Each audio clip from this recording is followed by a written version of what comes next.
കിടക്കാൻ എനിക്ക് തോന്നുന്നില്ല. എൻ്റെ പൊന്നുമോനെ എനിക്ക് പോകാനും മനസ്സില്ല, കിടക്കാനും തോന്നുന്നില്ല. കൊച്ചുമോനല്ല, എൻ്റെ മോൻ തന്നെ. എൻ്റെ മോൻ തന്നെ, എൻ്റെ കൊച്ചുമോനല്ല. കൊച്ചുമോനല്ല, എൻ്റെ മോൻ തന്നെ. എൻ്റെ മോൻ തന്നെ, എൻ്റെ കൊച്ചുമോനല്ല. നമസ്കാരം, കൊട്ടാരക്കര മീഡിയയിലേക്ക് സ്വാഗതം.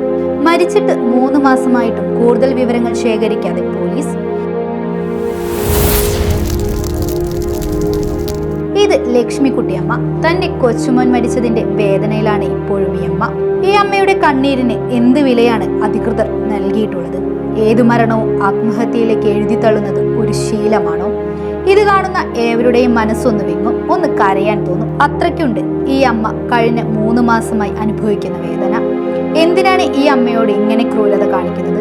അമ്മയുടെ വാക്കുകളിലേക്ക്. എൻ്റെ പേര് ലക്ഷ്മിക്കുട്ടിയമ്മ. ഞാൻ രാവിലെ ഇടയ്ക്കിടത്ത് ചന്തയിൽ പോകുമായിരുന്നു. അങ്ങനെ ഞാൻ പോയപ്പോൾ എൻ്റെ മോൻ പല്ല് തേച്ചുകൊണ്ട് നിൽക്കുക. ഞാൻ യാത്രയും ചോദിച്ചുകൊണ്ട് ഞാൻ പോയത്. തിരിച്ചു വന്നപ്പോൾ കത്തി കിടങ്ങുന്നു. പെട്രോൾ ഒഴിച്ച് തീ കത്തിച്ചതാ. അതിലൊരു തീപ്പെട്ടി എടുത്തിട്ടുണ്ട്, ഒരു കമ്പേ എടുത്തിട്ടുള്ളൂ. ഈ സാധനം ഈ റൂമിലിരുന്ന് സാധനങ്ങൾ മൊത്തവും കത്തി നശിച്ച്. ഒന്നുമില്ല. എൻ്റെ ഡ്രസ്സുകളും എൻ്റെ മോൻ്റെ ഡ്രസ്സുകളും അവൻ്റെ സ്കൂളിൽ കൊണ്ടുപോയ സർട്ടിഫിക്കറ്റുകളും വണ്ടിയുടെ ലൈസൻസും മൊത്തവും, അതുപോലെ തന്നെ അവൻ്റെ മൊബൈൽ ഈ വന്നവരെടുത്തിട്ടുണ്ട്. 4 പേര് വന്നതായി നമുക്കറിയാം.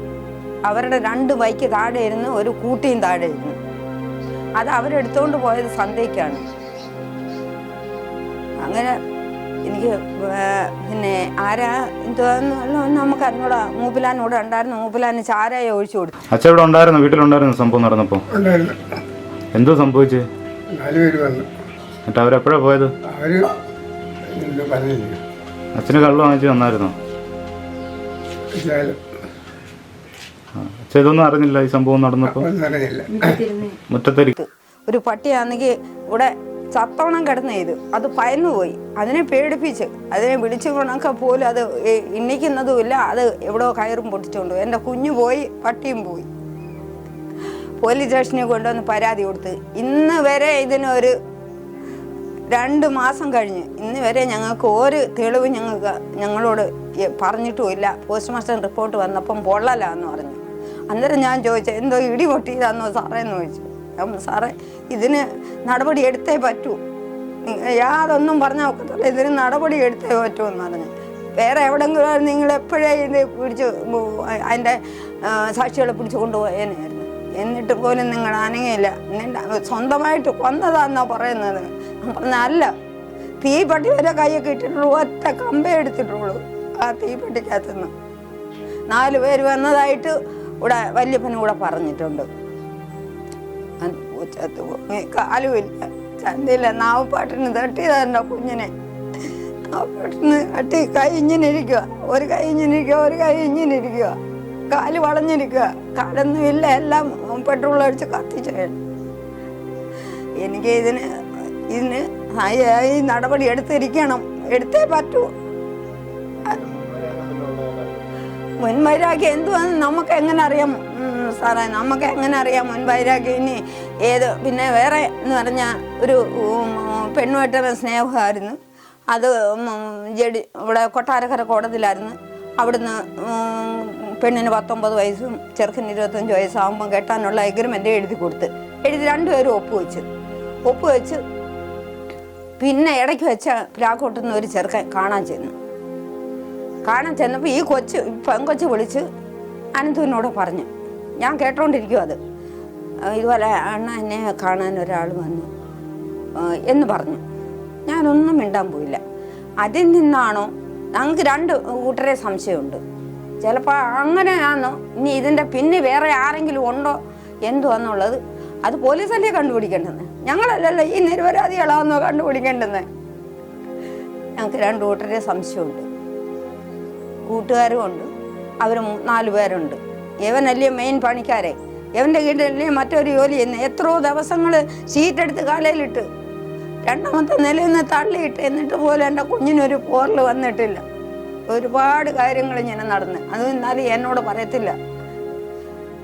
നെടുവങ്കായി ഇയാൾ രാവിലെ പിറ്റേന്ന് തിരുവനന്തപുരത്തെ പണി രാവിലെ തുണിയെല്ലാം കഴുകിയിട്ടുമ്പോൾ ഇയാൾ നെടുവങ്കാവിൽ പോയി എണ്ണ അടിക്കാൻ പോയപ്പോൾ അവിടെ ഒരുത്തൻ അവിടെ വഴക്കിന് നിന്ന് അവിടുത്തെ പോലീസുകാർ പിന്നെ ഒത്തീർപ്പാക്കി വിട്ടു. നിറച്ച് എണ്ണ അടക്കുക, വണ്ടിക്കകത്ത് നിറച്ച് എണ്ണ അടക്കുക. അന്നേരം ആരാണ്ട് അവിടെ നിന്നുകൊണ്ട് പറഞ്ഞ് വണ്ടിയിൽ നിന്ന് എണ്ണ ഒഴിച്ച് അവൻ തന്നെ കത്തിച്ചതാന്ന്. അവൻ തന്നെ കത്തിക്കാൻ ഒക്കുമോ സാറേ? ഇങ്ങനെ അവൻ തന്നെ കത്തിക്കാൻ പറ്റുമോ? അത്ര ഞാൻ പോലീസുകാരോട് ചോദിച്ചു, നിങ്ങൾക്ക് മുഖത്തല്ലയോ കണ്ണൊന്ന് ഞാൻ ചോദിച്ചു. നിങ്ങളിലെ ഇവിടെ ജയിലെടുക്കാൻ വന്നത്, നിങ്ങൾക്ക് കണ്ടൂടെ സ്വയം ചത്തതാന്നോ കൊന്നതാന്നോ ഇല്ലയെന്നുള്ളത്? നാവപ്പാട്ടിന് തട്ടി കൊന്നതാ, അല്ല വേറെ ഒന്നുമല്ല. നാവപ്പാട്ടിന് തട്ടിയപ്പോഴാണ് എൻ്റെ കുഞ്ഞു കൈ ഇങ്ങനെ വേച്ചിരുന്നത്. കാലും മടങ്ങി, കാലെല്ലാം ചുട്ടുകരിച്ചു. ഒരു പോലീസിന് നിൽക്കാനായിട്ടിരുന്ന് അതുമില്ല, ഒന്നുമില്ല. അവനൊന്നുമില്ല, അവന് തല മാത്രമുണ്ട്. ഞാൻ വന്നപ്പോൾ ഞാൻ ഒന്നേ കൂടെ എന്നെ നോക്കിയുള്ളൂ. ഞാൻ വന്നപ്പോഴേ 11 മണിക്ക് നടന്ന സംഭവമായത്. ഞാൻ വന്നപ്പോൾ 2 മണിയായി. പുള്ളി അവരെ തിരിഞ്ഞു നോക്കിയിട്ടില്ല സാറേ, അവരെ തിരിഞ്ഞു നോക്കിയിട്ടില്ല. അവരോട് പറയുമ്പോൾ പറയും SP ഓഫീസിൽ കൊടുത്ത്, DSPക്ക് കൊടുത്ത്, DCPക്ക് കൊടുത്ത്, കളക്ടർക്ക് കൊടുത്ത്, സകലമാന്യ ആൾക്കാർക്കും കൊടുത്ത്. എന്നിട്ട് ഇന്ന് വരെ ഒരു റിപ്പോർട്ട് നമുക്ക് വന്നിട്ടില്ല. ഇതിന് സഹായിയായി നടപടി നീതി കിട്ടിയേ പറ്റൂ എനിക്ക്. അതുപോലെ തന്നെ എൻ്റെ സാധനങ്ങൾ, എൻ്റെ കുഞ്ഞിൻ്റെ കട്ടിലും അവൻ്റെ തുണികൾ, അവൻ്റെ സർട്ടിഫിക്കറ്റുകൾ മൊത്തം, ഈ വീടിൻ്റെ പ്രമാണം. ഇനി ഞാൻ എങ്ങനെ ഈ വീട് ആർക്കെങ്കിലും കൊടുക്കാനൊരിക്കലും ഞാൻ എങ്ങനെ എടുക്കും? പത്രം എങ്ങനെ എടുക്കും? എത്ര രൂപ വേണം? അന്ന് 12,000 രൂപയായിരുന്നു ഈ പത്രത്തിന്. എനിക്ക് ഇതിൻ്റെ എല്ലാം നടപടി ലഭിച്ചേ പറ്റൂ. ആര് ചെയ്തിട്ടുണ്ടെങ്കിലും എനിക്ക് ഇതിൻ്റെ എല്ലാം സത്യം തെളിഞ്ഞേ പറ്റൂ. നിങ്ങൾക്ക് എൻ്റെ നീതി കിട്ടണം, നീതി കിട്ടിയേ പറ്റൂ. എൻ്റെ മോൻ കർണാടകത്തിലായിരുന്നു. ഇതറിഞ്ഞുകൊണ്ടാണ് എൻ്റെ മോൻ വരുന്നത്. മോൻ വന്നിട്ട് ഇപ്പോൾ ഒരാഴ്ച ആയുള്ളൂ പോയിട്ട്. ഈ റൂം ഇതേവരെ പിയപ്പള്ളി പോലീസുകാർ വന്ന് തിരക്കുകയോ അവർ അത് തൂത്തുവാരിയോ യാതൊന്നും ചെയ്തിട്ടില്ല. അല്ലെ നമ്മൾ തൂത്തുവാരണം ഇതൊന്നും അവർ പറഞ്ഞിട്ടുമില്ല. അന്ന് ഒരു വട്ടം വന്നതേ ഉള്ളൂ. അതുപോലെ തന്നെ ഈ സ്ഥലത്തിൻ്റെ പേര് കൊളർക്കോണം, അമ്പലം കൊളർക്കോണം. എൻ്റെ കൊച്ചുമോനാണ്.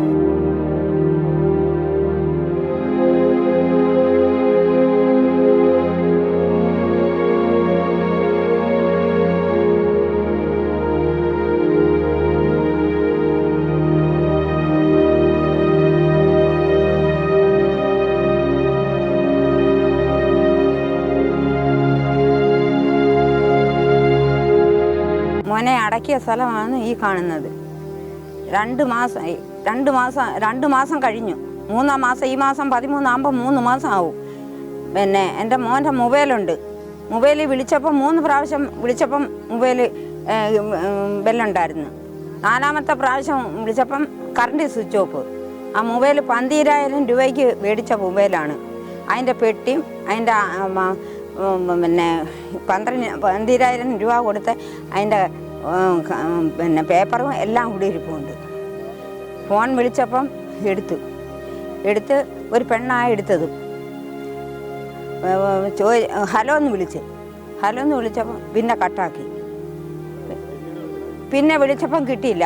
കറണ്ട് സ്വിച്ച് ഓഫ്, പിന്നെ പരിധിക്ക് പുറത്ത്, പിന്നെ ചാർജ് ചെയ്യണം. ഇതൊക്കെയാണ് പറയുന്നത്. ചെയ്തവരുടെ ഇത് തെളിവുകൾ പിന്നെ അറിയാതിരിക്കാനാണ് ഇവന്മാർ വിളിച്ച വിളി അറിയാതിരിക്കാനാണ് ഇവന്മാർ മൊബൈലെടുത്ത് അതിൻ്റെ പിന്നെ ഇത് മാറ്റിയിരിക്കുന്നത്. സിം അവർ അതിൻ്റെ റിപ്പോർട്ട് അതിൻ്റെ ടൈപ്പ് ചെയ്തത് ഒരു ഫാറം തന്നു, അല്ലാതെ അവരൊന്നും പറഞ്ഞില്ല. അന്നേരം അവർ പറയുന്നത് ഇതെല്ലാം കൂടെ ഒന്നിച്ചേ വരുമെന്നാണ് പറയുന്നത്. എൻ്റെ കൈ കിട്ടുമെന്നാണ് പറയുന്നത്. എന്താ ഞാൻ 2-3 പ്രാവശ്യം പോയി, SP ഓഫീസിലും DCP ഓഫീസിലും എല്ലായിടവും പോയി. എന്നിട്ട് അവരാരും ഒന്നും പറയുന്നില്ല. ഇതിന് ഞങ്ങൾക്ക് നീതി കിട്ടണം, നീതി കിട്ടിയേ പറ്റൂ.